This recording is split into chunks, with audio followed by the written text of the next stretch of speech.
জান আমার বউ কেন রাগ করছে, আমার সাথে এত শ্রদ্ধা সম্মান নিয়ে কথা বলতো কেমন লাগে বলো, নাহলে তো আমি এখনই আসতাম। ঠিক আছে। এখন আসলে আমার আর রোজা থাকবে না।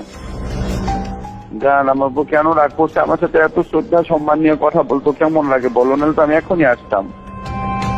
আমার জাস্ট বুকটা ভেঙে গেছে। এইভাবে মানুষ বিজয় উদযাপন করে।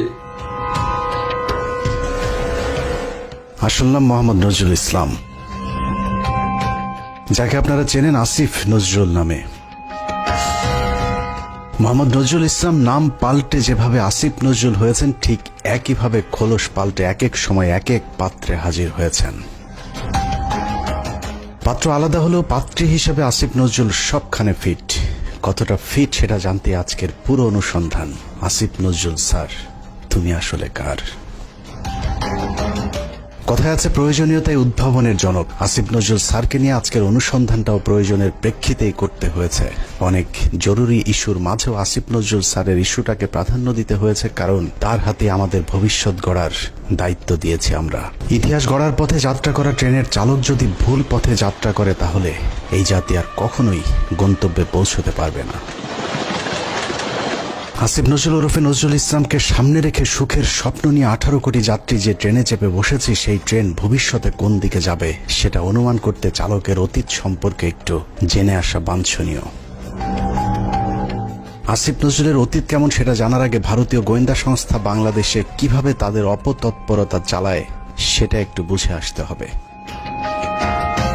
বাংলাদেশের রয়ের প্ল্যান অনুযায়ী মোট 3টি লেয়ার কাজ করে। প্ল্যান এ সরাসরি ভারতের পক্ষে ঘোষণা দিয়ে কাজ করা, যেটা গেল 15 বছর আওয়ামী লীগ এবং হিন্দুরা করেছেন। রাষ্ট্রীয় গুরুত্বপূর্ণ প্রতিষ্ঠানগুলোতে বড় বড় পদ পদবি নিয়ে এরা সরাসরি ভারতের এজেন্ডা বাস্তবায়ন করেছে বাংলাদেশে।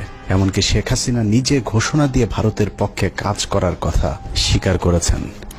আমরা ভারতকে যে দিয়েছি সেটা ভারত সারা জীবন মনে রাখবে। দ্বিতীয় লেয়ারে থাকা রয়ের সদস্যরা কাজ করে গোপনে। তারা সরাসরি ভারতের পক্ষে কথা না বললেও ভারতীয় দূতাবাসের সাথে তাদের সার্বক্ষণিক যোগাযোগ রেখে ভারতের প্রয়োজনে সবকিছু করে থাকে। তৃতীয় লেয়ারে থাকা রয়ের সদস্যরা সবচেয়ে ভয়ঙ্কর। এদেরকে সাধারণ দৃষ্টিতে দেখে মনে হবে প্রচন্ড ভারত বিরোধী, কিন্তু গোয়েন্দাদের প্রথম 2টি লেয়ার যখন অকৃতকার্য হয়, তখন সবশেষ লেয়ারটি কৌশলে দাঁড়িয়ে যায়। আর এই লেয়ারে যারা থাকে তাদের পরিচয় যখন প্রকাশ পায়, তখন আসলে কিছুই করার থাকে না। যে কারণে এদের ব্যাপারে অতি সাবধানী হওয়া অত্যন্ত জরুরি। এই শ্রেণীর ভারতীয় এজেন্টদেরকে সবচেয়ে বেশি কৌশলী হতে হয়, কারণ তাদেরকে ডুয়েল রোল প্লে করে দুই পক্ষকেই খুশি রাখতে হয়। এই ধরনের গোয়েন্দা এজেন্ট নির্বাচনে ভারতীয় গোয়েন্দাদের কিছু সুনির্দিষ্ট চাহিদা থাকে। এসব ক্ষেত্রে যারা আওয়ামী চেতনাধারী, দুশ্চরিত্র, ইসলাম বিদ্বেষী এমন ধরনের সব ব্যক্তিদেরকে বাছাই করা হয়। অন্তরে আওয়ামী চেতনা লালন করলেও প্রকাশ্যে তাদেরকে বিপরীত রূপে আত্মপ্রকাশ করানো হয়। এ ধরনের এজেন্ট তৈরিতে 1 যুগ 2 যুগ, আবার কখনো তারও বেশি সময় লেগে যায়, যাতে তাদের পেছনের ইতিহাস মানুষ ভুলে যায়।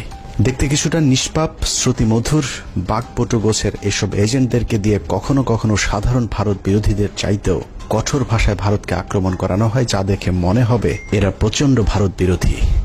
আর এভাবেই তাদেরকে ভারত বিরোধী শিবিরে ধীরে ধীরে জনপ্রিয় করে তোলা হয়।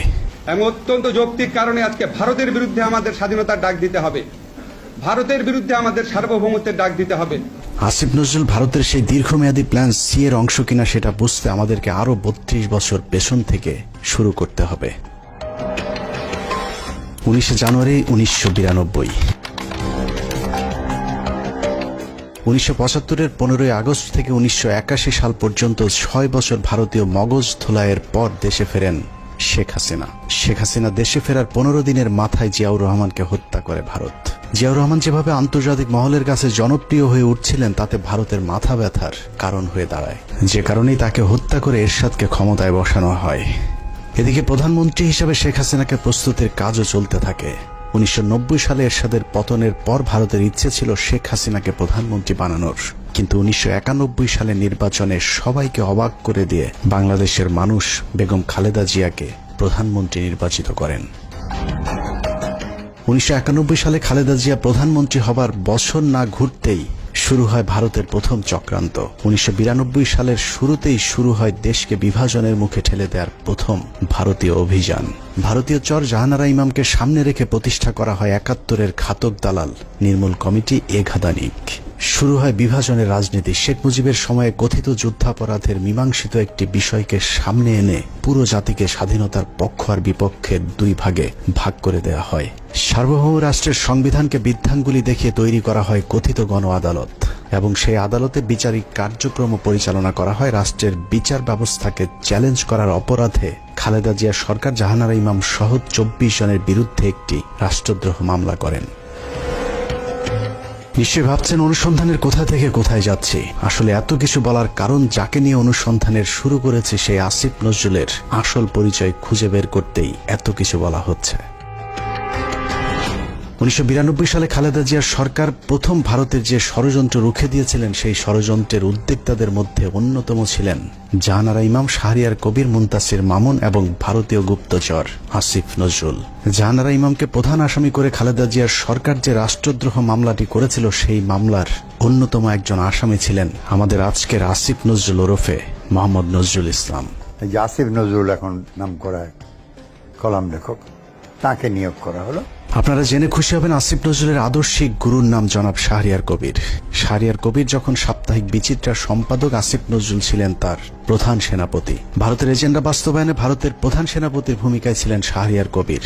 শাহরিয়ার আসিফদের যৌথ প্রযোজনায় ভারতীয় মিশন বাস্তবায়নের কাজ যখন তুঙ্গে, তখন ভারতীয় ষড়যন্ত্রের বীজ দাঁত ভেঙে দিতে উল্কার মতো ছুটে আসে এক উজ্জ্বল নক্ষত্র। আমরা ভারতকে দেখিয়ে দেব ইনশাআল্লাহ, এই পৃথিবীতে বাংলাদেশের সবচাইতে বড় দুশ্মন ভারত। সবচাইতে বড় দুশ্মন কে? হ্যামিলিয়নের বাঁশিওয়ালার মতো মাওলানা দেলোয়ার হোসেন সাইদি যখন অ আ ক খ করে সারা দেশের মানুষকে ভারতীয় ষড়যন্ত্রের ব্যাপারে ঐক্যবদ্ধ করছিলেন, তখনই পদে আগুন জ্বলে যায় আসিফ নজরুল আর তার আধ্যাত্মিক গুরু শাহরিয়ার কবিরের। আমি আল্লাহর নামে কসম করে বলছি, আল্লাহ তোমার জাতের কসম, তোমার ইজ্জতের কসম, তোমার সম্মানের কসম, 1971 সনের এক ফোঁটা পানি বা কাদা আমার গায়ে লাগে নাই, লাগে নাই, লাগে নাই। ভারতের বিরুদ্ধে গর্জে ওঠা সাইদি 80-র দশক থেকে এদেশের মানুষকে ভারতীয় ষড়যন্ত্রের বিষয়ে সচেতন করতে থাকেন। গল্প, কেচ্ছা কাহিনীর পরিবর্তে কোরআনে বিদ্যমান রাজনৈতিক এবং অর্থনৈতিক তফসিরের মধ্য দিয়ে নতুন ধারার কোরআনের মাহফিলের যাত্রা শুরু করেন আল্লামা দেলোয়ার হোসেন সাইদি। বিড়ালের মতো 500 বছর বেঁচে থাকার কোনো লাভ নাই, সিংহের মতো 1 ঘন্টা বাঁচতে চাই। দলমত নির্বিশেষে সকলের কাছে সাইদি যখন সমানভাবে সমাদৃত হয়ে উঠতে থাকেন, তখন 1989 সালে আসিফ নজরুল প্রথম ব্যক্তি যিনি তার পত্রিকার পৃষ্ঠা জুড়ে এক মিথ্যা সংবাদ ছাপান, যার শিরোনাম দেয়া হয় সাইদি সমাচার, এক ধর্ম ব্যবসায়ীর উত্থান। বিশাল সেই সংবাদের কয়েকটি লাইন পড়লে আসিফ নজরুল কত বড় মাপের একজন মিথ্যুক, প্রতারক এবং হলুদ সাংবাদিক ছিলেন সেটার কিঞ্চিত প্রমাণ পেয়ে যাবেন। লেখার শুরুতেই সাংবাদিক আসিফ নজরুল লেখেন, মাওলানা দেলোয়ার হোসেন সাইদি বিরোধী সাম্প্রতিক গণবিক্ষোভের মধ্য দিয়ে এদেশে মৌদুদিবাদ এবং ধর্ম ব্যবসার রাজনীতির অগ্রহণযোগ্যতা আবারও প্রমাণিত হয়েছে। সিলেট, ঢাকা, চট্টগ্রাম সহ দেশের বিভিন্ন স্থানে জামাতের মঞ্চনায়ক সাইদির বিরুদ্ধে স্বতঃস্ফূর্তভাবে জনমত গড়ে উঠেছে। পিরোজপুরের এই মাওলানার জীবনে বিতর্কের সূচনা আগে থেকেই। শর্ষিনা মাদ্রাসায় 5ম ক্লাসের ছাত্র থাকাকালীন অবস্থায় জামাত রাজনীতি সংশ্লিষ্ট থাকার সন্দেহে তাকে মাদ্রাসা থেকে বের করে দেওয়া হয়। তারপর তিনি লেখেন, শর্ষিনা মাদ্রাসার পর তিনি খুলনা আলিয়া মাদ্রাসায় ভর্তি হন। সে মাদ্রাসা থেকে তিনি কামেল পাশ আদৌ করেছেন কিনা এ নিয়ে দেশের আলেম সমাজের প্রচুর সন্দেহ রয়েছে।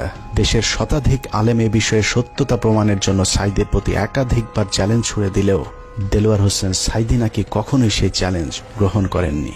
সাইদির ইসলাম শিক্ষার পরিপূর্ণতা নিয়ে প্রশ্ন থাকলেও তার কণ্ঠ চটলতা এবং শ্রোতা আকর্ষণ ক্ষমতা বরাবরই দ্বিধাহীনভাবে স্বীকৃত। বিভিন্ন টকশোতে ব্যক্তিগত আক্রমণ করার বিরুদ্ধে সবক দেয়া আসিফ নজরুল তার সেই লেখায় দেলোয়ার হোসেন সাইদিকে চরমভাবে ব্যক্তিগতভাবে আক্রমণ করেছিলেন। তিনি লিখেছেন, বিভিন্ন সূত্রের দেয়া তথ্য অনুযায়ী স্বাধীনতা যুদ্ধের আগেই কণ্ঠ সম্পদকে অবলম্বন করে সাইদি পিরোজপুরের গড়ের হাটে সুর করে আতর, তসবিহ, ধর্মীয় পুস্তক বিক্রি করে জীবিকা নির্বাহ করতেন।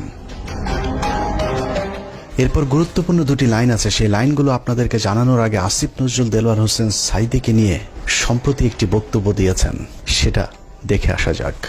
একমাত্র দেলোয়ার হোসেন সাইদি ছাড়া আমার জানা মতে আর কি বাকি সবারই আপনার যতটুকু আমি পড়াশোনা করেছি ইনভলভমেন্ট ছিল। হঠাৎ করে দেলোয়ার হোসেন সাঈদীকে নির্দোষ দাবি করা আসিফ নজরুল 1986 সালে কি বলেছিল সেটা তার সেই লেখাতেই রয়েছে। আসিফ নজরুল প্রথম ব্যক্তি যিনি দেলোয়ার হোসেন সাঈদীকে যুদ্ধাপরাধী হিসেবে অভিযুক্ত করেছিলেন। তিনি লিখেছেন, সাঈদী স্বাধীনতা যুদ্ধের সময় পাক হানাদার বাহিনীর প্রত্যক্ষ সহযোগিতায় লিপ্ত ছিলেন। তিনি ধর্মের দোহাই দিয়ে গনিমতের মাল হিসাবে গড়েরহাট বন্দরের হিন্দু সম্প্রদায়ের বাড়িঘর লুট করেছেন এবং মদন নামে একজন হিন্দু ব্যবসায়ীর দোকান ঘর ভেঙে দিয়ে নিজের বাড়িতে নিয়ে গেছেন বলেও দাবি করেছেন আসিফ নজরুল। মুক্তিযুদ্ধের পর সাঈদী দীর্ঘ সময় পালিয়ে থাকেন এবং 10 বছর পর নাকি নিজ গ্রামে আসেন। পুরো লেখার শুরু থেকে শেষ পর্যন্ত পুরোটাই সাঈদী সম্পর্কে যা কিছু বলা হয়েছে সব ডাহা মিথ্যা। আর এই হচ্ছে আসিফ নজরুলের সাংবাদিকতার নমুনা।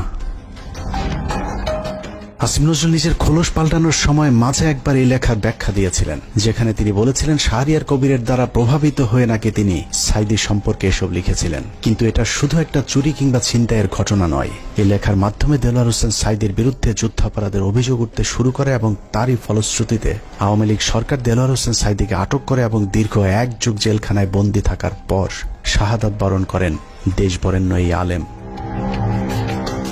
আসিফ নজরুলের এক লেখায় একজন নিষ্পাপ মানুষের জীবন কেড়ে নিয়েছে। অতএব দেলোয়ার হোসেন সাঈদীর হত্যাকাণ্ডের জন্য আসিফ নজরুল প্রত্যক্ষভাবে দায়ী। আসিফ নজরুল যে আগাগোড়া একজন চেতনাধারী লোক সেটা গণজাগরণ মঞ্চের সময়ও প্রমাণিত হয়েছে। আসিফ নজরুলের নাকের ডগায় গণজাগরণ মঞ্চের নামে বাংলাদেশের বিচার ব্যবস্থাকে গণধর্ষণ করা হলেও আসিফ নজরুল গণজাগরণ মঞ্চের ব্যাপারে একদম টু শব্দ পর্যন্ত করেননি। বস্তুত শাহবাগের গণজাগরণ মঞ্চ সেই আসিফ নজরুলদেরই ঘাতক দালাল নির্মূল কমিটির ফসল।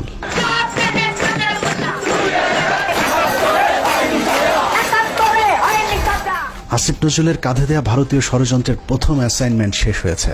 আসিফ নজরুল নিজেকে পাল্টে এখন ভারত বিরোধী আর আওয়ামী বিরোধী প্রমাণের চেষ্টা করে যাচ্ছেন। মাঝে হজ করে এসেছেন, রোজাও রাখেন, রোজার মাঝে পরকিয়া করতে গিয়ে কাপড়ও নষ্ট করেন। এখন তুমি বাসায় একা একা বসে আছো, কেউ যত্ন নিচ্ছে? কিছু না, আমি খালি শুয়ে ঘুমাচ্ছি, শুয়ে আছে। চলে আসো না কেন, দেখে যাও আমাকে। আমাকে দেখে যাও। আমিও তো চাই। জ্বর আক্রান্ত অবস্থায় পড়ে আছো এখন। আমি আসলে ইয়ে তো কেউ থাকে না কেন তোমার পাশে এখন? আসলে এসে দেখে যাও আমাকে। আসতে চাই। তোমাকে স্বপ্ন দেখতেছিলাম। জান, আমার বউ কেন রাগ করছে? আমার সাথে এত শ্রদ্ধা সম্মান নিয়ে কথা বলতো কেমন লাগে বলো, নাহলে তো আমি এখনই আসতাম। চলে আসো, এখন তো আসবে না বাসায়। তোমার গাড়ি নাই? না, গাড়ি নাই। তুমি আসো না, কেউ আসবে না। এখন বাসার মধ্যে একটু জানলেই লাগছে আসতে। আচ্ছা ঠিক আছে, এখন আসলে আমার রোজা থাকবে না। আরেকজনের বউয়ের জ্বরে সেবার হাত বাড়িয়ে দেওয়া সমাজ সেবক আসিফ নজরুল যে এখনো ভারতীয় জ্বর, চলুন তার আরো প্রমাণ দেখা যাক। রমনা বটমূল সারা দেশে সিরিজ বোমা হামলা, নারায়ণগঞ্জ গ্রেনেড হামলা থেকে শুরু করে বাংলাদেশে ভারতীয় গোয়েন্দা সংস্থার যে কটি বড় চক্রান্ত হয়েছে তার মধ্যে একটি 21শে আগস্ট গ্রেনেড হামলা। কতটা সূক্ষ্মভাবে 21শে আগস্টের ঘটনা ঘটিয়েছে তা নিয়ে আমাদের একটি অনুসন্ধান চলছে, যা কিছুদিনের মধ্যেই প্রকাশ করা হবে। সম্প্রতি 21শে আগস্টের মামলা থেকে তারেক রহমান সহ বিএনপির সব আসামিদেরকে অব্যাহতি দেওয়া হয়েছে। তার মানে বিএনপি এই ঘটনার সাথে জড়িত নয়। অথচ এই আসিফ নজরুলের স্বভাব সুলভ জোরালো ভঙ্গিতে বলেছিলেন 21শে আগস্ট গ্রেনেড হামলার জন্য দায়ী বিএনপি এবং ওই ঘটনাটি ধামাচাপা দেওয়ার জন্যও নাকি বিএনপি চেষ্টা করেছিল। বিএনপি কি এই হত্যার ঘটনা 21শে আগস্ট আক্রমণের ঘটনা ধামাচাপা দিতে চেয়েছে? অবশ্যই চেয়েছে। তারা জঘন্য রকম ভাবে ধামাচাপা দিতে চেয়েছে, হাস্যকর ভাবে ধামাচাপা দিতে চেয়েছে। এখন প্রশ্ন হলো আসিফ নজরুলের বক্তব্য কোনটা সঠিক? বিএনপি দোষী নাকি বিএনপি নির্দোষ? যদি এখন বিএনপির চাপে তারেক রহমানকে অব্যাহতি দিয়ে থাকে তাহলে তার পদত্যাগ করা উচিত। আর যদি আগের বক্তব্য মিথ্যা হয় তাহলে সেই মিথ্যা তিনি কার পরামর্শে বলেছিলেন সেই জবাব জনগণের সামনে দিতে হবে। আসলে আসিফ নজরুল আগে যা বলেছিলেন সেটাই তার আসল চরিত্র। এখন তিনি যা করছেন সেটা তার অভিনয়। উপরে উপরে নিজেকে আওয়ামী এবং ভারত বিরোধী প্রমাণের জন্য রক্ত গরম করার কথা বললেও আসিফ নজরুল আসলে একজন ভারতীয় জ্বর এবং তিনি যা কিছু করেন সবকিছু ভারতীয় থিঙ্ক ট্যাঙ্ক, ডেইলি স্টার এবং প্রথম আলোর অফিস থেকেই করানো হয়। অনেকেরই মনে হতে পারে আসিফ নজরুল আগে খারাপ থাকলেও এখন ভালো হয়ে গিয়েছেন, কিন্তু চলুন দেখা যাক আসিফ নজরুল আসলেই ভালো হয়েছেন কিনা। আমার জাস্ট বুকটা ভেঙে গেছে। এইভাবে মানুষ বিজয় উদযাপন করে। আপনার পলিটিক্যাল অপোনেন্টের উপর আপনার রাগ থাকতে পারে, আপনার পুলিশের উপর রাগ থাকতে পারে, এই জন্য এইভাবে নির্বিচার হামলা করা হবে। 5 তারিখ বিজয়ের পর আসিফ নজরুলের প্রথম ভিডিও বার্তা ছিল আওয়ামী লীগের প্রতি সমবেদনা জানিয়ে। আওয়ামী লীগকে বাঁচাতে তার কাকুতি দেখে মনে হয়েছে নিজ দলের নির্যাতিত মানুষের পক্ষে দাঁড়িয়েছেন আসিফ নজরুল। অথচ তার কয়েক ঘন্টা আগেও প্রায় 2000 মানুষকে নির্মমভাবে হত্যা করেছে এই আওয়ামী লীগেরই সন্ত্রাসীরা। একটা ঘটনা যেন আর না ঘটে। আমার প্রতি যদি আপনাদের বিন্দুমাত্র ভালোবাসা থাকে, যাদের ভালোবাসা থাকে, তারা এই কাজ করবেন না। আসিফ নজরুল সেই উপদেষ্টা যার কার্যালয় থেকে শেখ মুজিবের ছবি নামাতে সবচেয়ে বেশি সময় লেগেছে। আসিফ নজরুলের বাসায় প্রায় 2 মাস পালিয়েছিলেন সামন্তলাল সেন, যিনি জ্বালাও পোড়াও নাটকের মূল হোতা। আসিফ নজরুল তার চাচা শ্বশুর জাফর ইকবালকে আটক না করে দেশ থেকে পালিয়ে যেতে সুযোগ করে দিয়েছেন। অথচ 5 তারিখের 1 সপ্তাহ আগে যিনি আন্দোলনকারী ছাত্রদেরকে পাকিস্তানি রাজাকার বলে সরকারকে ছাত্র হত্যায় উস্কে দিয়েছিলেন। আসিফ নজরুল খুনের মামলার আসামি আনোয়ার হোসেন মঞ্জুকে পুলিশ আটক করার 1 ঘন্টার মাথায় ছেড়ে দিতে বাধ্য করেছিলেন। এই ঘটনায় আসিফ নজরুল তার এক সাংবাদিক বন্ধুর মাধ্যমে 5 কোটি টাকা নগদ ঘুষ নিয়েছিলেন।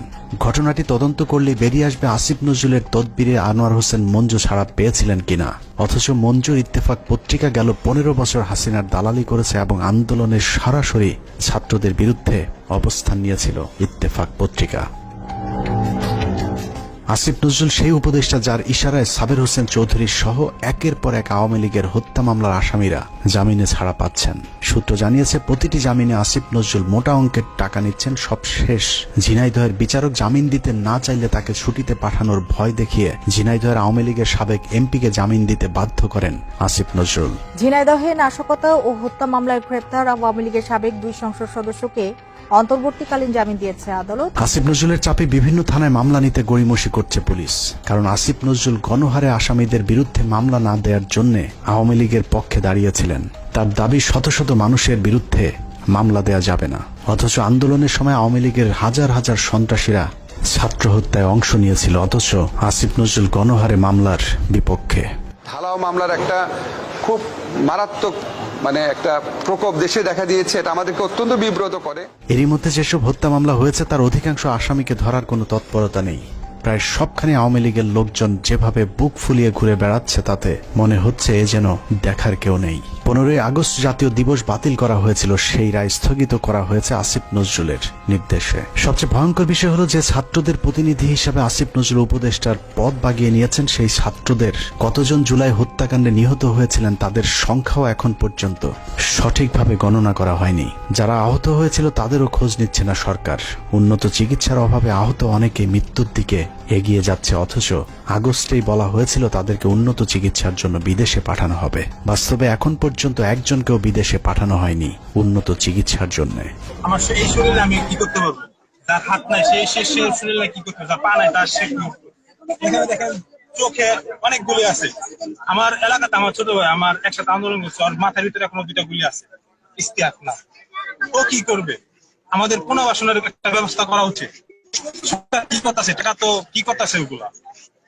আমরা কি উন্নয়নের, আমরা কি আর কি দেশ সংস্কারের অংশ না? এদেরকে এইভাবে অমূল্য, এদেরকে টিস্যু হিসাবে এখন ফেলে দেওয়া হয়েছে। টিস্যু, এরা এখন টিস্যু। আমিও আন্দোলনে ছিলাম, হয়তো আল্লাহ আমার শরীর সুস্থ রাখছে, আমি আল্লাহর কাছে লাখো শুকরিয়া করি। কেন লাখো শুকরিয়া করি জানেন? কারণ কি আমি যদি গুলি খেতাম, আমি যদি আহত হইতাম, কেউ দেখতে আসতো না আমাকে, কেউ দেখতে আসতো না আমাকে। আজকে এদের প্রত্যেককে আজকে এখানে দাঁড়ায় তাদেরকে আন্দোলন করতে হচ্ছে। কেন তারা আন্দোলন কেন করবে? বিডিআর হত্যাকাণ্ডের মূল রহস্য উদ্ঘাটনে একটি কমিশন গঠন করার কথা থাকলেও সেটা এখনো পর্যন্ত করা হচ্ছে না। জানা যায় আসিফ নজরুলের প্রভাবে আটকে আছে বিডিআর হত্যাকাণ্ডের তদন্ত কমিটি গঠন। আমি major Mohammad Zahidi Ahsan Habib, retired, BDR হত্যাকাণ্ডের একজন প্রত্যক্ষদর্শী। বহুদিন আগে থেকে শুনে আসছি বিডিআর হত্যাকাণ্ডের পুনর্বিচার শুরু হবে, কিন্তু আজ পর্যন্ত কোনো অগ্রগতি দেখতে পাইনি। এই পিলখানা হত্যাকাণ্ড, যে পিলখানা হত্যাকাণ্ডের সাথে সরাসরি আওয়ামী সরকার বা ভারতীয়রা জড়িত ছিল, সেই পিলখানা হত্যাকাণ্ডের বিচারের কোনো অগ্রগতি এখনো নাই। গত 4 মাস 4টি ডেট পড়ার পরেও তারা মুক্তি পায় নাই। কোর্ট বিভিন্ন অজুহাতে জামিন শুনানি দীর্ঘায়িত করছেন। এদিকে পিলখানা হত্যাকাণ্ডে বলির পাঠা বিডিআর জওয়ানদের মামলায় 5 তারিখের পর 3টি জামিন শুনানি হয়েছে। প্রথমটিতে আসিফ নজরুল পিপি নিয়োগ দেওয়ার সময় পায়নি, দ্বিতীয় শুনানির একদিন আগে পিপি নিয়োগ দেওয়া হলেও পিপি নাকি মামলার নথি দেখার সময় পাননি, আর তৃতীয় শুনানিতে নথি পড়ার জন্য আরো কয়েকদিন সময় চেয়েছেন রাষ্ট্রপক্ষ। এভাবেই হাইকোর্ট দেখানো হচ্ছে দেশপ্রেমিক জওয়ানদেরকে। ৫ তারিখের পর এরই মধ্যে 2 জন বিডিআর জওয়ানের জেলখানায় রহস্যজনক মৃত্যু হয়েছে। এতে বিডিআর এর অন্য সদস্যরাও আতঙ্কে আছেন বিডিআর হত্যাকাণ্ডের ঘটনা ধামাচাপা দিতে তাদেরকেও ধীরে ধীরে অসুস্থতার নামে হত্যা করা হতে পারে। একইভাবে তারেক রহমানের মামলাগুলোতেও নানাভাবে জটিলতা তৈরি করে রাখা হয়েছে। এখনো লুৎফুজ্জামান বাবরকে ছাড়ার কোনো খবর নেই। এক মহান দেশপ্রেমিক সেনা কর্মকর্তা মেজর জেনারেল রেজ্জাকুল হায়দারকে এখনো মামলার দোহাই দিয়ে জেলে আটকে রাখা হয়েছে। দেখে মনে হচ্ছে আসিফ নজরুল আর প্রথম আলোর জন্যই ছাত্ররা স্বাধীনতা এনেছিল। এখনো কয়েক হাজার আলেম জেলখানায় বন্দী, কৃত্রিম জটিলতা সৃষ্টি করে তাদের জামিন শুনানির সুযোগও দেওয়া হচ্ছে না। ডিজিটাল সিকিউরিটি অ্যাক্টের মামলায় হাসিনা সরকারের আমলে যারা জেলে গিয়েছিলেন তাদের অধিকাংশ এখনো পর্যন্ত জেলখানায় বন্দী আছেন। ভাবুন তো, তাদের জন্য কি স্বাধীনতা আসেনি? এখন প্রশ্ন হলো, বিদ্রোহী সরকারের বিদ্রোহী কাজী নজরুল ইসলামের ভূমিকায় অবতীর্ণ হওয়া আসিফ নজরুল তাহলে করছেটা কি? চলুন দেখা যাক আসিফ নজরুল কি করছে। 17 মে 2021। রাষ্ট্রীয় গুরুত্বপূর্ণ নথি অনুমতি ছাড়া ছবি তোলা ও সংগ্রহের অভিযোগে প্রথম আলোর জ্যেষ্ঠ প্রতিবেদক রোজিনা ইসলামকে শাহবাগ থানায় সোপর্দ করেছে স্বাস্থ্যসেবা বিভাগ। সাংবাদিক রোজিনা ইসলামকে কারাগারে পাঠিয়েছে ঢাকার সিএমএম আদালত। বাংলাদেশের ইতিহাসে প্রথমবারের মতো জাতীয় সংবাদপত্রের একজন সাংবাদিক চুরির দায়ে আটক হয়েছিল। চোরের নাম প্রথম আলোর সাংবাদিক রোজিনা ইসলাম। স্বাস্থ্য খাতের লুটপাট আর দুর্নীতির সাথে জড়িত রোজিনাকে মনে করা হয় স্বাস্থ্য খাতের মাফিয়া। রোজিনার ভাগ ছাড়া স্বাস্থ্য মন্ত্রণালয়ে কোনো প্রকল্প বাস্তবায়ন করা একদম অসম্ভব। মন্ত্রণালয়ে রোজিনার চেয়ে তার ভাই আর স্বামীর ক্ষমতা নাকি আরো অনেক বেশি।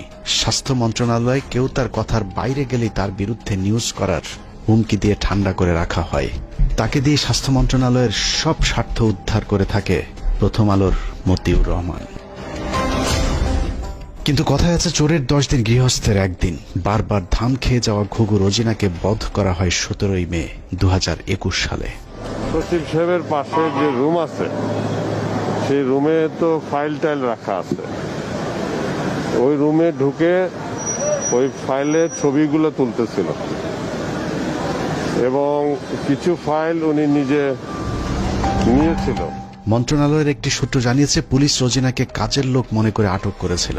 কাজের লোকের মতো দেখতে রোজিনা কেন ফাইল ঘাটাঘাটি করছেন এটা চোখে পড়তেই পুলিশ তাকে আটকায়। পুলিশের কাছে বারবার নিজেকে সাংবাদিক পরিচয় দিলেও রোজিনার বেশভূষা দেখে পুলিশ তা বিশ্বাস করেনি। রোজিনা যতক্ষণে নিজেকে সাংবাদিক প্রমাণ করেছে ততক্ষণে মন্ত্রণালয়ের ঊর্ধ্বতন কর্মকর্তারা হাজির। তারা এসে দেখলো একজন ব্যক্তি ওখানে ফাইলের ছবি তুলতেছে এবং ফাইল কিছু নামিয়ে ব্যাগে ঢুকাইছে, শরীরেও ঢুকাইছে। রোজিনার পাজামার নিচ থেকে বের করা ফাইল দেখে সচিব উপসচিবদের মাথা ঘুরতে থাকে, কারণ এই ফাইল এমন এক চুক্তির যে চুক্তি বাংলাদেশ সরকার আমেরিকা এবং ভারতকে না জানিয়ে চীনের সাথে করেছিল। ভারতকে টাকা দিয়ে ফাইজারের টিকা না পেয়ে চীনের সিনোফার্মের টিকা কেনার চুক্তি করে বাংলাদেশ। সেই খবরেই ক্ষিপ্ত হয় ভারতীয় চর প্রথম আলো কর্তৃপক্ষ। চুক্তির বিষয়টি ভারতকে জানানোর জন্যই রোজিনাকে চুরি করে ফাইলের ছবি আনতে পাঠিয়েছিল মতিউর রহমান। কিন্তু পুলিশ দেখে চুক্তির সেই কাগজ রোজিনা তার ভেতরে ঢুকিয়ে ফেলেছিল। এই ফাইলগুলো ছিল টিকা সংক্রান্ত। আমরা যে রাশিয়ার সাথে টিকা চুক্তি করছি, চায়নার সাথে টিকা চুক্তি করছি। গ্যারান্টি দিয়ে বলে রাখলাম, প্রথম আলো রোজিনা সচিবালয় থেকে ফাইল চুরি করেছিল এবং এখানে এক ফোঁটাও মিথ্যে নেই। অথচ উপদেষ্টা হিসেবে আসিফ নজরুল প্রথম কার্য দিবসে রোজিনার মামলাটি খারিজ করে দেওয়ার আশ্বাস দেন। পরদিন মামলাটি খারিজ হয়ে যায়। প্রায় 3 বছর পর অফিসিয়াল সিক্রেটস অ্যাক্টে করা মামলা থেকে অব্যাহতি পেয়েছেন প্রথম আলোর বিশেষ প্রতিনিধি রোজিনা ইসলাম। 2019 সালের 1 নভেম্বর ঢাকার রেসিডেন্সিয়াল মডেল স্কুল অ্যান্ড কলেজে প্রথম আলোর কিশোর ম্যাগাজিন কিশোর আলোর বর্ষপূর্তি অনুষ্ঠানে বিদ্যুৎপৃষ্ট হয়ে 9ম শ্রেণীর শিক্ষার্থী নাইমুল আবরার নিহত হন। ওই ঘটনায় আবরারের বাবা একটি হত্যা মামলা দায়ের করেন, যে মামলায় প্রথম আলোর সম্পাদক মতিউর রহমান সহ 10 জনের বিরুদ্ধে গ্রেপ্তারি পরোয়ানা জারি হয়েছিল। আবরারের বাবাকে ভয়ভীতি দেখিয়ে ক্ষমতার জোরে মামলাটি আগেই স্থগিত করে রেখেছিল প্রথম আলো। যাবতীয় মুভমেন্ট তাদের দ্বারা নিয়ন্ত্রিত ছিল। আমি যেটা মনে করি যে এর দায়ভার কিশোর আলোকে অবশ্যই নিতে হবে। সুপ্রিম কোর্টের একটি সূত্র জানিয়েছে, আসিফ নজরুলের নির্দেশে পুরো মামলাটি খারিজ করে দেওয়ার প্রক্রিয়াও প্রায় চূড়ান্ত করেছেন। আসিফ নজরুল আর মাস দুয়েক আইন উপদেষ্টা হিসেবে থাকলে প্রথম আলোর নামে আর কোনো মামলা আদালতে অবশিষ্ট থাকবে না। এখন প্রশ্ন হলো, আসিফ নজরুল কি শুধুই প্রথম আলোর সাংবাদিকদের বাঁচানোর জন্য উপদেষ্টা হয়েছেন? উনি কি জানেন এদেশে কত সাংবাদিক আওয়ামী লীগের বিরুদ্ধে কথা বলার কারণে দেশ ছেড়েছেন? এই প্রতিবেদন লেখা পর্যন্ত আইন মন্ত্রণালয়ের একজন পিয়নও আমাদের কাউকে ফোন করার সময় পায়নি। উল্টো প্রথম আলোর বিরুদ্ধে আমরা কোনো কথা বললেই মতির পক্ষে হামলে পড়েছেন আসিফ নজরুল সহ তার কিছু উচ্ছিষ্ট ভোগী। আমি স্পষ্ট বলতে চাই যে প্রথম আলো পত্রিকা তাদের সামনে, ওখানে ডিবি মুনির ছিলেন এবং তার বস ছিলেন এই পুলিশের সাবেক আইজিপি, তিনি তখন ছিলেন ঢাকা মেট্রোপলিটনে, তিনি পুলিশ কমিশনার ছিলেন। তো ওনারা আমাকে একটু মনে করছিলেন হুজুর টাইপের মানুষ, খাবাগুবা টাইপের হতে ভাবছিলেন, হাত করার পরই আমাকে একটু দূরে দাঁড় করেছিলেন। ওখান থেকে আমি পরিষ্কার দেখতে পাচ্ছিলাম যে প্রথম আলো পত্রিকার আমাদের সামনে লেখা, এবং শিরোনামটা আমি দেখে ফেললাম, ওখানে লেখা আছে যে আমেরিকান এমবেসি ও ভারতের দূতাবাসে আক্রমণের পরিকল্পনায় চট্টগ্রাম থেকে এই জঙ্গিদেরকে গ্রেপ্তার, একদম হেডলাইন এটা। তো এরপর ধারাবাহিক যে ঘটনা ঘটলো, এই আমাকে রাতের গভীরে জিজ্ঞাসাবাদ করা হতো, বিভিন্ন সময় আমাদেরকে নিয়ে জিজ্ঞাসাবাদ করা হতো। আমার সাথে আমার স্কুলের আরো দুজন টিচার ছিলেন, কখনো সম্মিলিত কখনো একা একা আমাদের জিজ্ঞাসাবাদ করা হতো। আমার সাথে যেটা করছে সেটা আমি দেখছি যে ওনারা বিভিন্ন জিজ্ঞাসাবাদের সময় বিভিন্ন মিডিয়ার সাথে তারা ফোনে আলাপ করে। প্রথম আলোর বিরুদ্ধে নিরীহ মানুষকে জঙ্গি সাজানোর অভিযোগ নিয়ে 15 মিনিটসের পক্ষ থেকে একটি অনুসন্ধান করা হয়েছিল। গুরুতর সেই অভিযোগ তুলে ধরার পর আসিফ নজরুল প্রথম ব্যক্তি যিনি প্রথম আলোর পক্ষে ফেসবুকে পোস্ট করেছিলেন। একই অনুসন্ধানে ভারতীয় রয়ের সদস্য কালবেলার সন্তোষ শর্মার বিরুদ্ধেও গুরুতর সব অভিযোগ করেছিল বাংলাদেশের শীর্ষস্থানীয় কয়েকজন আলেম। সেই ঘটনাকে কেন্দ্র করে ভুক্তভোগীরা কালবেলা কার্যালয়ে অভিযোগ দিতে চাইলে আসিফ নজরুল তথ্য মন্ত্রণালয়কে চাপ দিয়ে বিক্ষোভকারীদের বিরুদ্ধে একটি বিজ্ঞপ্তি দেন। তথ্য মন্ত্রণালয় সেই বিজ্ঞপ্তি দেওয়ার পর আসিফ নজরুল সেই বিজ্ঞপ্তি শেয়ার করে আমাদেরকে হুমকি দেন, যদিও সংশ্লিষ্ট মন্ত্রণালয়ের উপদেষ্টা নাহিদ ইসলামও সেই বিজ্ঞপ্তি শেয়ার করার প্রয়োজন মনে করেননি। প্রশ্ন হলো, আসিফ নজরুলের আগ বাড়িয়ে কেন সেই বিজ্ঞপ্তি শেয়ার করতে হলো? আসিফ নজরুল এবং প্রথম আলোর প্রভাব কতটা শক্তিশালী সেটা বুঝতে দুটি ঘটনা তুলনা করা যাক। ডক্টর মোহাম্মদ ইউনূসের সরকার গঠনের পর ব্রিগেডিয়ার জেনারেল এম শাখাওয়াত সরকারের মুখপাত্রের ভূমিকায় ছিলেন। এটা অনেক বড় পার্টি এবং I have lot of respect for Awami League. বঙ্গবন্ধুর স্বপ্ন ছিল নষ্ট করবেন না, এটা আপনার নষ্ট করার কোনো অধিকার নাই। পার্টিকে রিঅর্গানাইজ করেন, পলিটিক্যাল পার্টির মতো যেভাবে থাকে, ইলেকশন আসলে ইলেকশন কন্টেস্ট করবেন। আওয়ামী লীগের পক্ষে শাখাওয়াতের এক বক্তব্যে মন্ত্রণালয়ে ছাড়তে হয়েছে প্রভাবশালী এই উপদেষ্টাকে। এবার চলুন প্রথম আলো আর আসিফ নজরুল কত শক্তিশালী সেটা দেখা যাক। 5টা মিনিটের লেগে তুই খালি একটু আয়া পর, তোরে মাইরা আমি ঘুমামু ভাই, আমার ঘুম হয় না, তোরে মাইরা ঘুমামু, তুই একটু আয় ভাই, তুই নিশুনে দাদা, তোর মায়ে ঘুমায়, তোর মায়ে। নাটক চলচ্চিত্রের মাধ্যমে পরকীয়া সমকামিতা থেকে শুরু করে ইসলাম বিদ্বেষ, সমাজ ধ্বংসের অন্যতম মাস্টার মাইন্ড মোস্তফা সরোয়ার ফারুকী। মোস্তফা সরোয়ার ফারুকী সংস্কৃতি উপদেষ্টা হিসেবে শপথ নেয়ার পর দেশের শতভাগ মানুষ তীব্র প্রতিবাদ জানিয়েছিল। তারপরেও ফারুকীকে সরানো যায়নি, কারণ আসিফ নজরুল এবং প্রথম আলোর যুগ্ম সম্পাদক আনিসুলের অনেক পুরাতন নারী সাপ্লায়ার মোস্তফা সরোয়ার ফারুকী। আসিফ নজরুল দাবি করেছেন তিনি ফারুকীর উপদেষ্টা হবার বিষয়ে কিছুই জানেন না, কিন্তু আমাদের হাতে আসা তথ্য বলছে আসিফ নজরুল ফারুকীর অনেক পুরাতন বন্ধু। প্রায় এক যুগ আগে ফারুকী এবং তিশার বিয়েতে হাতে গোনা যে কজন মানুষ দাওয়াত পেয়েছিলেন, আসিফ নজরুল সেই ভাগ্যবানদের মধ্যে একজন। মোস্তফা সরোয়ার ফারুকীর মন্ত্রণালয়টিও আসিফ নজরুলের নিজে ছেড়ে দেয় মন্ত্রণালয়। এবার প্রশ্ন আসতে পারে, ফারুকীর সাথে আসিফ নজরুলের সম্পর্ক আছে ঠিক আছে, কিন্তু প্রথম আলোর সাথে ফারুকীর সম্পর্কটা আসলে কি? এটাই আজকের অনুসন্ধানের সবচেয়ে গুরুত্বপূর্ণ বিষয়। আসিফ নজরুলের মতো হানি ট্র্যাপে পড়ে যারা প্রথম আলোর হয়ে কাজ করতে বাধ্য হন, তাদের জন্য প্রথম আলোর সবচেয়ে বড় ফাঁদ হচ্ছে মেরিল প্রথম আলো, এবং সেই সাথে সম্প্রতি যোগ হয়েছে চরকি নামে আরেকটি প্রথম আলোর ওটিটি প্ল্যাটফর্ম। চরকি নামক ওটিটির চক্করে ফেলে বিভিন্ন নায়িকার মডেলদের ক্যারিয়ার গড়ে দেওয়ার লোভ দেখিয়ে আসিফ নজরুলদের মতো খদ্দের সংগ্রহ করে প্রথম আলো। নায়িকা মডেলদের সাথে বিশেষ মুহূর্তের ভিডিও ধারণ করে আজীবনের জন্য জিম্মি করা হয় রাষ্ট্রের বিভিন্ন গুরুত্বপূর্ণ পদে থাকা ব্যক্তিদেরকে। এই ফাঁদ তৈরিতে সবচেয়ে গুরুত্বপূর্ণ ভূমিকা পালন করে রেদওয়ান রনি আর মোস্তফা সরোয়ার ফারুকী, যার আড়ালে থেকে সব কলকাঠি নাড়েন প্রথম আলোর সাংবাদিক আনিসুল হক। মোস্তফা সরোয়ার ফারুকীর মতো একজন লম্পট কিভাবে উপদেষ্টা হলেন সে বিষয়ে সিদ্দিকুর রহমানকে প্রশ্ন করা হয়েছিল। প্রশ্ন করতে অভিনেতা সিদ্দিকুর রহমান বলেন, সবই ভারতের খেলা। রিহাবে আছিল ফারুক, এটা তো জানি আমি। যখন রিহাবে ছিল তো অহংকার খাইনিও জানি আমি। এটা ইউনিভার্সাল ট্রুথ। সালারা দেখ দিই যে মানুষটাকে 90% মিডিয়ার মানুষ তাদের বিরোধী, 10% তার পক্ষের লোক পাওয়া যাবে কিনা সন্দেহ। সেই মানুষটা আমি পুরো অবাক হয়ে গেলাম।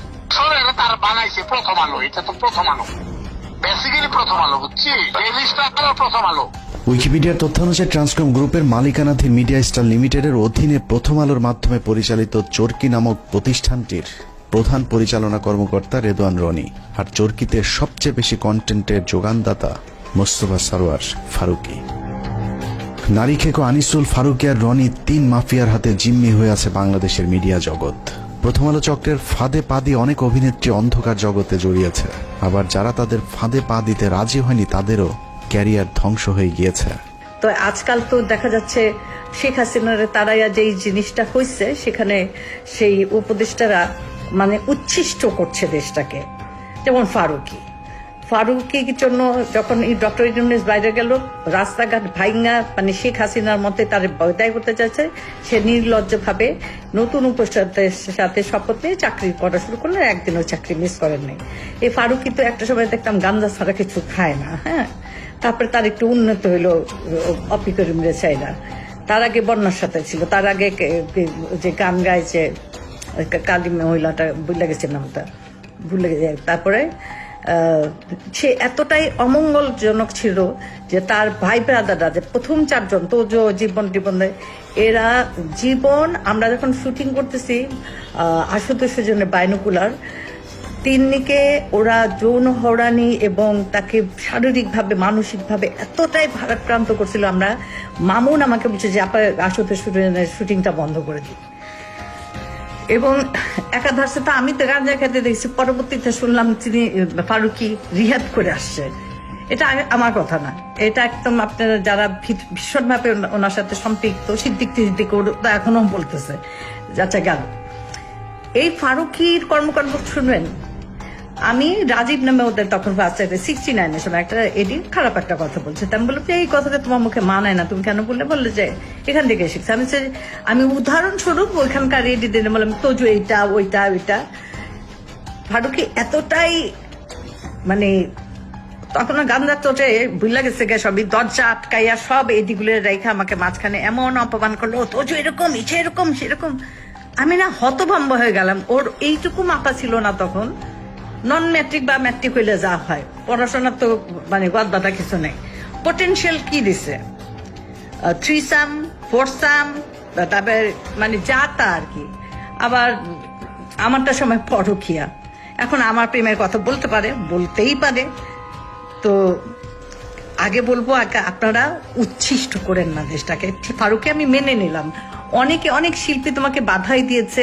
এভাবে প্রথম আলো কেন্দ্রিক এক সিন্ডিকেট গড়ে উঠেছে মিডিয়া পল্লীতে, যাদেরকে সুবিধা দিতে আসিফ নজরুলের মাধ্যমে ফারুকীকে উপদেষ্টা বানিয়েছে প্রথম আলো। যে কারণে হানি ট্র্যাপের শিকার আসিফ নজরুল সারা জীবন গণতন্ত্রের পক্ষে কথা বলেও গোটা দেশের মানুষের মতামতকে উপেক্ষা করে ফারুকীকে উপদেষ্টা করে রাখতে বাধ্য হন।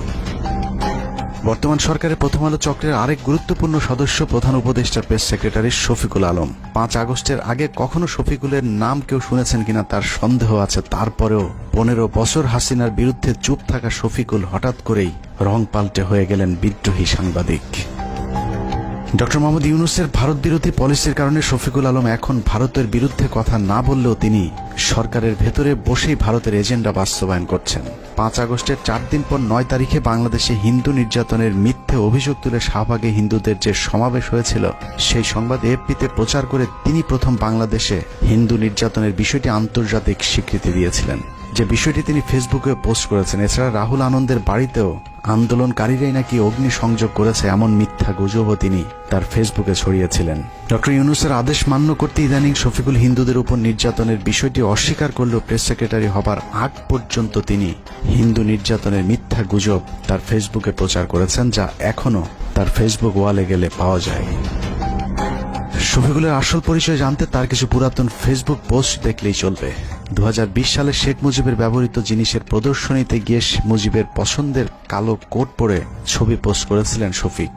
অতীতে আওয়ামী প্রীতি এবং ইসলাম বিদ্বেষী এরকম অনেক পোস্ট রয়েছে শফিকুলের ফেসবুকে।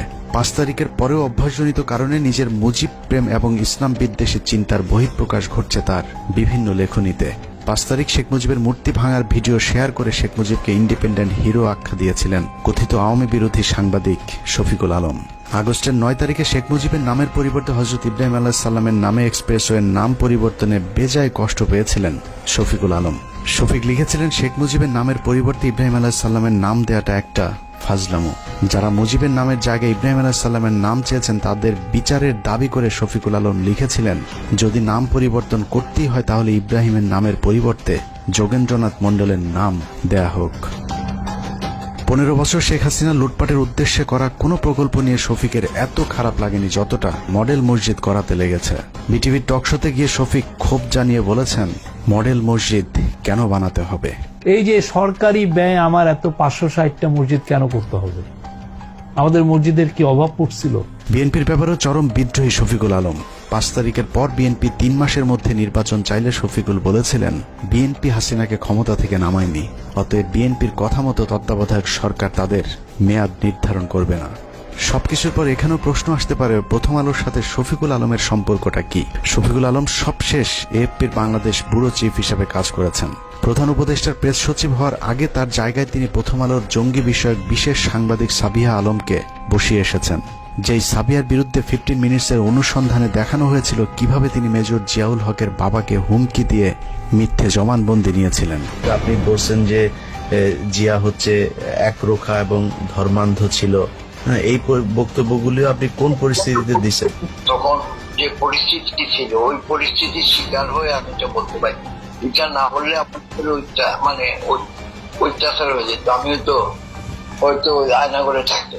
উনি বললো যে আমি সাংবাদিক ও news I report against something, মানে উনি নাকি উনি বিশেষ সাংবাদিক বললে যে জানেন আপনারা কিন্তু ক্ষতি হতে পারে, দেখো আমি একটু চেক করতেছি বুঝলেন, মানে যদি আমি মানে ওনার পক্ষে আনসার না করি আমারও তো আয়না করে মানে করে ফেলি। প্রথম আলোর মতিউরের আরেক বন্ধু টিআইবির নির্বাহী পরিচালক ইফতেখারুজ্জামান, তাকে বসানো হয়েছে দুদক সংস্কার কমিশনের চেয়ারম্যানের পদে। 75 বছর বয়সী ইফতেখারুজ্জামান এক স্বৈর শাসক হিসেবে নিজের পদ আঁকড়ে বসে আছেন টিআইবিতে, যেখানে তার নিজের বিরুদ্ধে অভিযোগ রয়েছে টিআইবির রিপোর্ট জালিয়াতির। যেহেতু সরকারের সাথে ডক্টর ইফতেখারুজ্জামান বা টিআইবির যে নির্বাহী পরিচালক, ওনার সাথে কিন্তু সরকারের উচ্চ পর্যায়ে একটা গণমরম বা যোগাযোগ আছে। বিশেষ করে তখনকার প্রধানমন্ত্রী খুব প্রভাবশালী উপদেষ্টা জনাব এসপি ইমাম ও ঘর বলা যায় উনি খুব স্নেহভাজন ছিলেন। এখন অনেকটা বলা যায় এই সম্পর্কের কারণে আওয়ামী লীগ সরকার বা শেখ হাসিনা সরকার যাতে করে কোনো প্রকার ব্যয়কায়দা না পড়ে এবং টিআইবিও যেন ঝুঁকিতে না পড়ে বা শেখ হাসিনার বিরাট ভাজন না হয়, তখন উনি যে কাজটা করেছেন এই রিপোর্টটাকে তামাদি করে দিয়েছেন, উনি প্রকাশ না করার জন্য সিদ্ধান্ত নিয়েছিলেন। এবং এই রিপোর্টটা যদি প্রকাশ পেত তাহলে বাংলাদেশের মানুষ, বাংলাদেশের জনগণ এবং বাংলাদেশের বিভিন্ন পর্যায়ে যারা আছে বা দাতা সংস্থাগুলোকে জানতে পারত যে বাংলাদেশে উচ্চ পর্যায়ে কিভাবে দুর্নীতিগুলো সংঘটিত হয়, আয়োজিত হয় এবং দুর্নীতির যে সাথে যুক্ত যারা মানে বলা যায় প্লেয়ার বা খেলোয়াড়, তারা কিভাবে সেখানে খেলে, কার কি রোল থাকে এবং সেটার প্রভাব কি আমাদের দেশবাসী খুব ভালোভাবে জানতে পারত। টিআইবির সাবেক কর্মকর্তা রেজাউল করিমের করা কয়েকটি রিপোর্ট সহ বিগত আওয়ামী সরকারের বিরুদ্ধে করা গুরুত্বপূর্ণ কয়েকটি রিপোর্ট গায়েব করে দিয়েছিলেন ইফতেখারুজ্জামান। ইফতেখারের মাধ্যমে প্রথম আলো আসিফ নজরুল গং তাদের পছন্দের দুর্নীতিবাজ এক কর্মকর্তাকে দুদকের চেয়ারম্যান বানানোর অপতৎপরতা শুরু করেছেন। ইফতেখারুজ্জামানের নেতৃত্বে সংস্কার কমিশনের নামে কালক্ষেপণ করে দুর্নীতিবাজদের সম্পত্তি বিক্রি এবং হস্তান্তরের সুযোগ করে দেওয়া হয়েছে, অথচ অত্যন্ত সৎ এবং নীতিবান হিসেবে পরিচিত সাবেক বিচারক মোতাহার হোসেনের নাম প্রস্তাব করা হলেও আসিফ নজরুল সেটা আটকে রেখেছেন, কারণ মোতাহার হোসেনকে তিনি তারেক রহমানের ঘনিষ্ঠজন মনে করেন। আসিফ নজরুলের সাফ কথা, তারেক রহমানের ঘনিষ্ঠ কেউ দুদকের চেয়ারম্যান হতে পারবে না। 71 টিভির টকশো রিজার্ভ আলোচক, জঙ্গি বিশেষজ্ঞ ভারতীয় আরেক রয়ের এজেন্ট ডেইলি স্টারের সাংবাদিক গোলাম মর্তুজা। 2018 সালে নির্বাচনের আগেও তারেক রহমান আর খালেদা জিয়াকে জঙ্গিদের নেতা বলা মর্তুজা হঠাৎ করে আওয়ামী বিরোধী ভিডিও আপলোড করা শুরু করেন ইউটিউবে। সেখান থেকে প্রথমে ডেইলি স্টার, সবশেষ আসিফ নজরুল মাহফুজ আনামের তদবিরে যুক্তরাষ্ট্রের প্রেস সেক্রেটারির পদ বাগিয়ে নিয়েছেন আওয়ামী এই সাংবাদিক। আর এই সবকিছুই হচ্ছে ভারতীয় চক্র প্রথম আলো ডেইলি স্টারের পরামর্শে। হঠাৎ করে রং পাল্টানো গোলাম মর্তুজা আওয়ামী লীগের দালালিটা পুরোপুরি এখনো ছাড়তে পারেননি। দুদিন আগেও গোলাম মর্তুজা ডিবিসির টকশোতে বলেছেন সরকার শেখ মুজিবকে জাতির পিতা না মানলেও শেখ মুজিব নাকি আরও শক্তিশালী হয়ে ফিরে আসবেন বাংলাদেশে। আর এটাই হচ্ছে সাংবাদিক গোলাম মর্তুজার আসল চেহারা। বঙ্গবন্ধু জাতির জনক হিসেবে যেভাবে ছিল সেভাবে থাকতে দিলেই সবচেয়ে ভালো হতো। বঙ্গবন্ধুকে ব্যবহার করা হয়েছে, সেই বঙ্গবন্ধুর আরেকবার মূল্যায়ন হবে এদেশে। এভাবে প্রথম আলো সব আওয়ামী চেতনাধারী বুদ্ধিজীবীদেরকে সরকারের গুরুত্বপূর্ণ সব জায়গায় বসিয়ে প্রথম আলো আর ভারতের অবস্থানকে শক্তিশালী করছেন আসিফ নজরুল। আসিফ নজরুল যে মন থেকেই সবকিছু করছেন তা নয়, অনেক কিছু সে না চাইলেও করতে হচ্ছে, কারণ আসিফ নজরুল অনেক আগে থেকেই তার আলু আরেকজনের ক্ষেতে বর্গা দিয়ে রেখেছেন। এই আলুর দোষে পুরো আইন মন্ত্রণালয় এখন আওয়ামী লীগ দখলে নিয়েছে। আসিফ নজরুল যেন নীরব এক দর্শক। বিষয়টা একদমই হাস্যকর নয়। আপনি কি জানেন আসিফ নজরুলের ব্যক্তিগত সহকারীকে? আসিফ নজরুলের ব্যক্তিগত সহকারী হচ্ছেন শামসুদ্দিন মাসুম, যিনি তত্ত্বাবধায়ক সরকার ব্যবস্থা বাতিলের মূল হোতা সাবেক প্রধান বিচারপতি ABM খায়রুল হকের ব্যক্তিগত সহকারী ছিলেন। নরেন্দ্র মোদীর সবশেষ নির্বাচনে জয়ী হবার পর শেখ রেহানার সাথে সফর সঙ্গী হয়েছিলেন আসিফ নজরুলের পিএস শামসুদ্দিন মাসুম। আপনার কাছে নিশ্চয় অবাক লাগছে যে খায়রুল হকের কারণে বাংলাদেশের সব সংকটের সূচনা তার পিএস কিভাবে আসিফ নজরুলের পিএস হয়। শুধু পিএস নয়, আইন মন্ত্রণালয়ের সব কলকাঠি নাড়ছেন শামসুদ্দিন মাসুম। আসিফ নজরুলকে ভাঙিয়ে মাসুম এরই মধ্যে শুরু করেছেন ব্যাপক চাঁদাবাজি। মাসুমের বিরুদ্ধে অভিযোগ উঠেছে রেবেকা মোহাম্মদ মিমি নামে এক নারীকে বিয়ের আশ্বাস দিয়ে গর্ভে সন্তান দিয়ে ছুঁড়ে ফেলার। স্থানীয় একটি পত্রিকায় মিমি অভিযোগ করেছেন মাসুমকে বিয়ের জন্য চাপ দিলেও তিনি আইন উপদেষ্টা আসিফ স্যারের ভয় দেখাচ্ছেন। মিথ্যে মামলা দিয়ে মিমিকে জেলে ঢুকানোর হুমকিও দিচ্ছেন আসিফ নজরুলের ব্যক্তিগত সহকারী শামসুদ্দিন মাসুম। মাসুম যাই করুক, আসিফ নজরুলের আসলে কিছু করার নেই, কারণ তিনি মাসুমের কাছে জিম্মি। আসিফ নজরুল কেন মাসুমের কাছে জিম্মি সেটা বের করতে পারলেই আজকের পুরো অনুসন্ধানের মূল রহস্য বেরিয়ে আসবে। শামসুদ্দিন মাসুম আসিফ নজরুলের ঘনিষ্ঠ হবার আগে আইন মন্ত্রণালয়ের আরেক কর্মকর্তা উম্মে সরাবন তহুরাকে আসিফ নজরুলের কাছে পাঠিয়েছিলেন, কিন্তু উম্মে তহুরা যে শামসুদ্দিন মাসুমের বেড পার্টনার সেটা আসিফ নজরুল একেবারেই জানতেন না। যতদিনে জেনেছেন ততদিনে আসিফ নজরুলের গোপন ভিডিও তহুরার হাতে। সেই ভিডিওর ভয় দেখিয়ে আসিফ নজরুলের পিএস এর চেয়ারে বসানো হয়েছে শামসুদ্দিন মাসুমকে। আইন মন্ত্রণালয়ে আসিফ নজরুলের চেয়ার বড় হলেও ক্ষমতায় মাসুম আর তহুরা সবার চেয়ে উপরে, আর তাদেরকে দিয়ে প্রথম আলো আওয়ামীপন্থী কর্মকর্তাদেরকে গুরুত্বপূর্ণ সব পদে বসিয়ে যাচ্ছেন। এখানে প্রশ্ন আসতে পারে, তহুরা মাসুমের সাথে প্রথম আলোর সম্পর্কটা কি? আসিফ নজরুলকে হানি ট্র্যাপে ফেলা উম্মে তহুরা ছিলেন প্রথম আলোর সাংবাদিক। এ ধরনের অভিযানে কাজে লাগাতেই প্রথম আলো তহুরাকে জুডিশিয়াল সার্ভিসে চাকরি নিয়ে দিয়েছিলেন। অনেকদিন আগে প্রথম আলো রয়ের রোপণ করা সেই গাছে এখন ফল ধরতে শুরু করেছে, আর আসিফ নজরুল সেই ফলের ছুঁড়ে ফেলা বিচির মতো অসহায়। মাসুমের মাধ্যমে আসিফ নজরুল তার নিয়োগ বদলি বাণিজ্য চালিয়ে যাচ্ছেন। সূত্র জানিয়েছে আসিফ নজরুল তার স্ত্রীকে আমেরিকা পাঠানোর প্রস্তুতি নিয়েছেন এবং 5 তারিখের পর থেকে দুহাত ভরে টাকা কামাচ্ছেন এবং সেই টাকা যুক্তরাষ্ট্রে পাচার করবেন বলেও তার এক ঘনিষ্ঠ সূত্র জানিয়েছেন। এরই মধ্যে তার ঘনিষ্ঠ এক সাংবাদিকের মাধ্যমে $1.3 মিলিয়ন দিয়ে বাড়ি কেনার চেষ্টা করছেন আসিফ নজরুল। আপনি সংস্কার আমার তো এই সংস্কারের প্রতি এখনো বিশ্বাস নাই। তো আসিফ নজরুল, আপনি এত ছাত্রদের নিয়ে এত চিল্লাপাল্লা করেন, হই হুলস্থুল করেন যে সংস্কার করে নাকি উল্টাইয়া দিবেন, তো আপনি একজন বিচারপতি নিয়োগ দিচ্ছেন কেন? এই সংস্কারটুকু না করে একজন বিচারপতি নিয়োগ দিচ্ছেন কেন? এভাবেই চলছে আসিফ নজরুলের সংস্কার। একদিকে ভারতীয় গোয়েন্দাদের শাখা অফিস ডেইলি স্টার প্রথম আলোর এজেন্টদেরকে বিভিন্ন জায়গায় বসানো হচ্ছে, অন্যদিকে আওয়ামী লীগকে বাঁচানোর সব চেষ্টা চালিয়ে যাচ্ছেন আসিফ নজরুল। মাঝখানে যে স্বপ্ন নিয়ে মানুষ জীবন দিল তাদের সেই স্বপ্ন অঙ্কুরেই বিনষ্ট হবার পথে। তারপরেও আমাদের দেশের কিছু মানুষ স্বপ্ন দেখে আসিফ নজরুলের হাত ধরে এই দেশ সিঙ্গাপুর হবে। তাদের সাথে আমিও একটু স্বপ্ন দেখতে চাই, আর সেই স্বপ্ন বাস্তবায়ন করতে হলে বাস্তবেও কিছু একটা হতে হবে। কিন্তু আসলেই কি বাস্তবে কিছুই হচ্ছে? আসিফ নজরুল সারা জীবন প্রবাসীদের জন্য মায়া কান্না করে আসলেও কার্যত প্রবাসীদের জন্য কোনো পদক্ষেপ নেওয়া হয়নি, অথচ সেই মন্ত্রণালয়টি এখন তার অধীনেই। এখনো সৌদি, মালয়েশিয়া, সিঙ্গাপুর সহ মধ্যপ্রাচ্যে যেতে আগের মতোই বাড়তি টাকা গুনতে হয়। এখনো কেউ মারা গেলে তাদের লাশ আনার টাকাটাও ওই পরিবারগুলোর জন্য বোঝা হয়ে দাঁড়ায়। সারা বছর ভারতের বিরুদ্ধে কথা বলে বিডিআর হত্যাকাণ্ড ধামাচাপা দেওয়ার চেষ্টা করছে আসিফ নজরুল। বিডিআর জওয়ানদের ছাড়ার কোনো ব্যবস্থা নেই।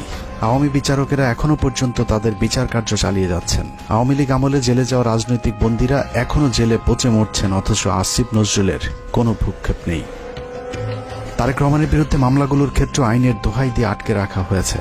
মাহমুদুর রহমানের মতো বিপ্লবীকে আইনের দোহাই দিয়ে জেলে ঢুকানো হয়েছে। কথায় কথায় আইন শেখানো আসিফ নজরুলকে উত্তর দিতে হবে কোন আইনে শেখ হাসিনাকে ক্ষমতা থেকে সরানো হয়েছে। আসিফ নজরুল উপদেষ্টাই বা হয়েছেন সংবিধানের কোন ধারায়?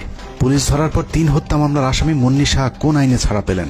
রাতের আধারে আনোয়ার হোসেন মঞ্জুর কাছ থেকে 5 কোটি টাকা নিয়ে তারপর তাকে ছাড়তে বাধ্য করা সংবিধানের কত নম্বর অনুচ্ছেদে বর্ণিত আছে? আইন উপদেষ্টার চাচা শ্বশুর হলেই কি হত্যা মামলার ওয়ারেন্টের আসামিকে বিদেশে পাঠিয়ে দেওয়া যায়? তাহলে জাফর ইকবালকে আসিফ নজরুল কোন আইনে পালিয়ে যেতে সাহায্য করেছেন? সারা দেশে হত্যা মামলার আসামিরা নির্দ্বিধায় কোন আইনের বলে ঘুরে বেড়াচ্ছেন? বাংলাদেশের সংবিধানের কোন ধারায় তাদেরকে বাঁচানো হচ্ছে? পরিস্থিতি দেখে মনে হচ্ছে প্রথম আলোর তত্ত্বাবধানে সরকারের একটি অংশ আওয়ামী লীগকে বাঁচানোর আপ্রাণ চেষ্টা চালিয়ে যাচ্ছে। এত কিছুর পরও বিএনপি জামায়াতের এক শ্রেণীর নেতারা প্রথম আলো ডেইলি স্টারকে বাঁচাতে তাদের পাশে গিয়ে দাঁড়িয়েছে, অথচ 15 বছরে বাংলাদেশকে জঙ্গি রাষ্ট্র বানানোর কারিগর এই প্রথম আলো। শুধু বাংলাদেশ নয়, খালেদা জিয়া এবং তারেক রহমানকে জঙ্গিদের নেতা হিসাবে সারা পৃথিবীর কাছে তুলে ধরেছে এই প্রথম আলো ডেইলি স্টার।